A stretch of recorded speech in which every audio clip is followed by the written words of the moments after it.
আজকে আমি রান্না করব মূলো শাক পুঁটি মাছ দিয়ে ঘন্ট। আমি এখন কাটবো, কেটে রান্না বসাবো।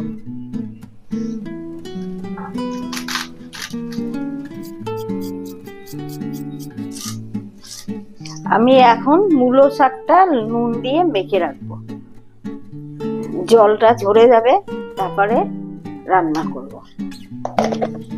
একটু চটকিয়ে মাখবো।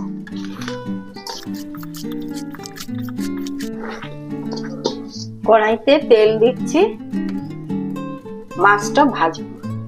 এই যে আমি নুন হলুদ মেখে রেখেছি পুঁটি মাছ, মাছটা দিয়ে দিলাম। মাছটা ভাজা হয়ে গেছে, আমি এখন নামিয়ে দিচ্ছি। তেলের মধ্যে আর একটুখানি তেল দিয়ে দিচ্ছি। একটা শুকনো লঙ্কা, একটা তেজপাতা আর একটু জিরে ফোড়ন দিচ্ছি। আমি শাকটা দিয়ে দিচ্ছি।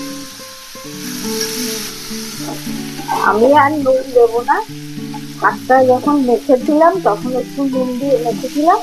এখন আমি একটু হলুদ দেব, হাফ চামচের বেশি হলুদ দিচ্ছি।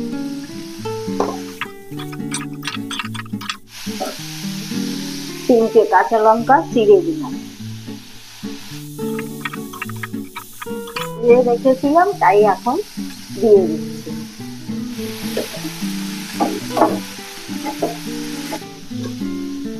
চালের গুঁড়িটা জল দিয়ে গুঁড়া হয়ে গেছে, দিয়ে দিচ্ছি।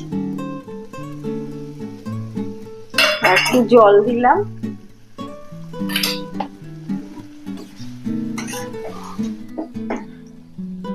আমি উঁচু উঁচু করে 1 চামচ ভাজা আর ধনে জিরের গুঁড়িটা দিচ্ছি।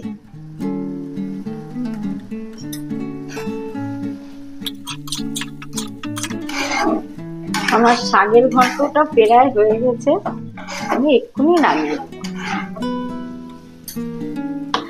আমার ঘন্টটা হয়ে গেছে, আমি এখন নামিয়ে দিচ্ছি। আমি এখন নামিয়ে দিচ্ছি।